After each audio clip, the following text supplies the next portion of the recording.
Salut tout le monde, c'est Spidey, j'espère que vous allez tous très bien. On se retrouve aujourd'hui les amis pour la fameuse vidéo récap de la San Diego Comic Con, puisque vous le savez, cette nuit s'est tenu le panel de Marvel Studios avec de très belles annonces. On va donc revenir sur toutes ces annonces aujourd'hui, je vais vous les résumer et je vous donnerai évidemment mon avis sur celle-ci. Il y a pas mal de choses à évoquer, on peut avoir notamment le Captain America Brave New World, Thunderbolts, les 4 Fantastiques, mais surtout, eh bien, des deux prochains films Avengers avec le retour d'un acteur, vous verrez, bref, je pense que vous le savez de toute façon, mais on va y revenir, je vais vous donner mon avis sur tout ça. On parlera au global aussi du panel, est-ce qu'il était décevant ou pas? Vous allez voir, je vais vous donner mon avis là-dessus. C'est parti, like, partage, abonnement comme d'habitude juste avant qu'on commence. Et on y va tout de suite parce que la vidéo risque d'être très longue. C'est parti, on parle des annonces de Marvel Studios à la San Diego Comic Con. Bon, pour commencer, avant de vous donner les news, je vais résumer un petit peu mon avis sur ce panel de la SDCC. On va dire que j'ai été assez déçu. Alors pas déçu, mais je suis plutôt mitigé sur les annonces qu'on a eues. Je dois dire que dans la globalité de ce panel qui a duré 1 heure, peut-être un petit peu plus, je dois dire que j'ai été assez déçu de ce qu'on a eu sur les 45 premières minutes. Ça a été très creux et Kevin Feige nous a tout de suite donné le ton en fait. Il a dit on va parler simplement de 3 films. Et ça pour moi c'est un problème quand tu as besoin de rassurer les fans entiers en fait, quand tu vois que le monde entier attendait des annonces de films, de séries comme Nova, comme Young Avengers, comme World War Hulk, comme Doctor Strange 3, Shang-Chi 2, on a toujours aucune news de ces projets, Black Panther 3, Thor 5, bref, tous ces projets, on ne sait pas quand est-ce qu'ils vont être annoncés. Et il manque cruellement de ça. En fait, ça aurait été bien de faire comme il y a 2 ans, c'est-à-dire on parle de 3 projets vraiment plus que les autres, mais entre ces projets, on t'annonce des trucs comme ça, comme ils l'ont fait à la fin, mais il fallait faire ça entre chaque projet comme ils l'avaient fait en 2022. Mais ça n'a pas été le cas, ils ont décidé de s'axer sur vraiment 3 films, ils ont laissé les séries pour la D23, ne vous attendez pas à avoir du Shang-Chi 2 ou quoi que ce soit, ou des films là-bas à la D23, ce sera vraiment que des séries je pense, mais à mon avis, on n'aura pas de news du coup de tous ces films, Young Avengers, etc. avant la prochaine San Diego Comic Con dans 1 an, ce qui est assez étonnant, mais d'un autre côté, je dois dire que c'est assez malin et assez compréhensible de la part de Marvel Studios. Pourquoi? Parce qu'ils ne répètent pas leurs erreurs. Ce qui s'était passé en 2022, c'est qu'ils avaient annoncé Secret Wars, et ils avaient annoncé la phase 5, la phase 6, résultat, ce qui s'est passé, c'est que, on l'a constaté, le calendrier qu'ils nous avaient donné, il a absolument pas été respecté. Vraiment, on a vu les projets ont été repoussés de partout, c'était une catastrophe, il y a certains projets qui sont toujours pas sortis. Donc vous voyez, c'est aussi un choix de sécurité, de ne pas forcément tout annoncer, de se concentrer sur les projets qui vont sortir là prochainement, où on est sûr que ça va sortir, et je pense qu'ils vont vraiment faire ça, des grosses annonces, ça arrivera sûrement l'année prochaine, mais là ils ont voulu je pense se sécuriser et pas annoncer trop de trucs pour décevoir les fans et au final les faire attendre, poireauter pendant des années et au final que la hype ne tombe.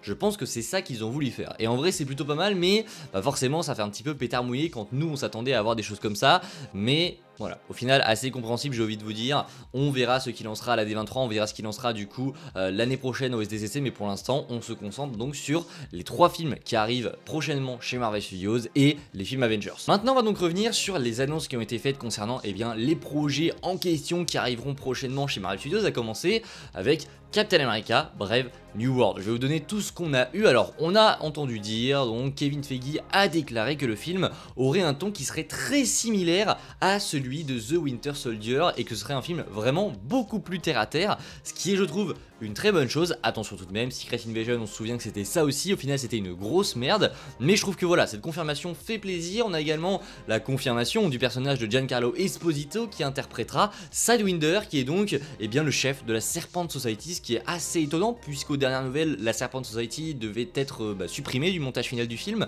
Apparemment non, enfin je sais pas comment ils vont traiter ça, mais en tout cas il jouera Sidewinder, le chef de cette société des serpents. En français le nom est nul d'ailleurs, mais voilà, intéressant pour le coup. C'est pas le personnage du siècle, mais voilà, je trouve qu'il a teasé le truc un petit peu pour rien. On verra comment il sera dans le film.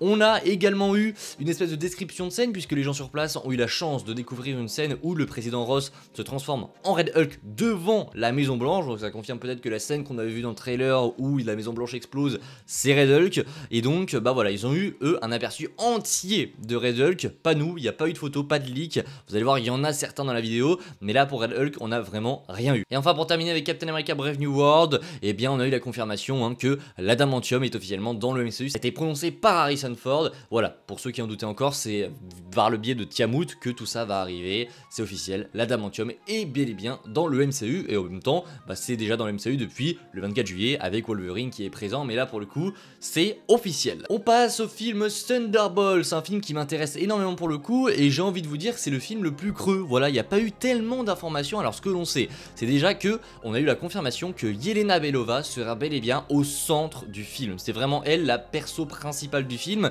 qu'elle va aller chercher Red Guardian, c'est ce que l'on sait, qui a d'ailleurs un nouveau costume, vous le voyez à l'écran. Donc il y a David Harbour qui est monté sur scène avec, il est très classe, je dois l'avouer. On n'a toujours pas la signification de cet astérisque, et Kevin Feige a dit non, je ne le dirai tout simplement pas. Donc voilà, ce n'est pas très grave, on verra de quoi il s'agit. Ils ont eu la possibilité de voir un premier teaser qui nous n'a pas été dévoilé, il faudra attendre quelques mois encore pour le découvrir. Mais eux ont vu un teaser, et d'après ce qu'ils auraient vu, le personnage de Val serait dans ce teaser, puisqu'on sait elle sera dans le projet, et elle serait dans la tour des Avengers. Alors je sais pas si vraiment ça va être leur QG ou si c'est simplement Val, mais ça serait elle donc qui aurait racheté la tour des Avengers, puisqu'il y a quelques jours Kevin Feige avait déclaré qu'on saura très bientôt qui a racheté cette tour. Au premier abord on pensait que c'était Wilson Fisk, mais au final non, ce serait bel et bien Val qui a racheté cette tour. Donc ça va être intéressant. Est-ce que ça nous tease les Dark Avengers? Est-ce qu'au final les Thunderbolts ce ne serait pas directement les Dark Avengers? Je ne sais pas, mais en tout cas, ça s'annonce plutôt bon, je trouve, pour les Thunderbolts. Juste avant de passer aux 4 fantastiques, j'ai oublié de vous dire qu'en gros, on a une description aussi de ce teaser qui nous dit que, bon, le film c'est vraiment ce qu'on attendait, c'est-à-dire que tous vont être envoyés sur une mission un petit peu différente qui est au final la même, et en fait cette mission c'est un piège de la part de Val, et c'est pour ça en gros qu'ils vont s'allier après pour essayer de la tuer. C'est ce qu'on savait, c'est ce qui a été décrit, il n'y a pas de grosse surprise à ce niveau-là. Voilà, pour Thunderbolts, on passe les amis au projet, je pense, le plus intéressant de ce panel. Alors oui, c'est pas Avengers 5 ou 6, parce que pour le coup on n'a pas grand chose dessus, c'est oui les projets les plus hypants, mais les 4 fantastiques les gars, c'est là où on a eu le plus de trucs, et c'est un projet qui bordel me hype comme jamais. Les 4 fantastiques c'est simple, on a eu la confirmation que c'était un film qui allait être rétro-futuriste, qui se déroulera dans les années 60. Le casting est bel et bien monté sur scène, donc avec Vanessa Kirby, Pedro Pascal, Ebon Moss Backrack et Joseph Quinn. J'avais encore oublié son nom, je l'avais oublié hier. Joseph Quinn, du coup évidemment la torche humaine. Donc ils sont tous montés sur scène, ils ont dévoilé quelques petits trucs comme quoi Pedro Pascal aurait un accent dans le film, ce qui va être très intéressant, donc un accent anglais. Le tournage commencera mardi, il n'a pas encore commencé, mais du coup ça commencera mardi, et ça va être très très cool les gars. Le film sort dans un an, j'ai trop hâte. Et le plus intéressant, c'est qu'on a eu un premier visuel de la Fantastic Car qui sera donc présente évidemment. C'est une espèce de Cadillac, on l'a vu, du coup il y a eu des vidéos etc. Je trouve qu'elle est plutôt stylée, c'est complètement dans le style, ça marche super bien, je suis très content. Le réalisateur Matt Shakman a déclaré qu'il voulait rester le plus fidèle possible aux comics, donc ça aussi c'est une très bonne nouvelle je trouve. La personne qui sera derrière la musique c'est tout simplement Michael Giacchino, et ça aussi c'est une giga bonne nouvelle, parce que tout simplement Michael Giacchino c'est celui qui est derrière la VO de The Batman. Pour vous rappeler, le projet est vraiment entre de très bonnes mains, et j'ai entièrement confiance en ce projet. D'ailleurs le titre a été renommé, ce n'est plus The Fantastic Four, c'est The Fantastic Four First Step, donc les premiers pas. C'est plutôt cool, ça fait un peu long mais moi j'aime bien, j'ai vraiment hâte. Et enfin pour terminer, on a eu la confirmation que les 4 fantastiques seront dans les 2 prochains films Avengers, pas seulement dans Secret Wars, ils seront aussi dans Avengers 5. Ça pourrait confirmer la théorie comme quoi ils vont perdre en fait dans leur film et qu'ils vont devoir arriver dans l'univers du MCU. Ça va être trop cool. Et enfin, je n'allais pas vous laisser sans évidemment parler du grand méchant de ce projet qui sera donc Galactus. Et on a eu, les personnes sur place ont eu accès à des premières images de Galactus. C'est donc la première fois qu'on voit un Galactus en live action vraiment comics accurate. On le voit traverser un immeuble, ce n'est plus un nuage comme à l'époque. Là vraiment c'est Galactus, il sera présent dans le projet, et bordel, qu'est-ce que j'ai hâte, à mon avis il va grandir.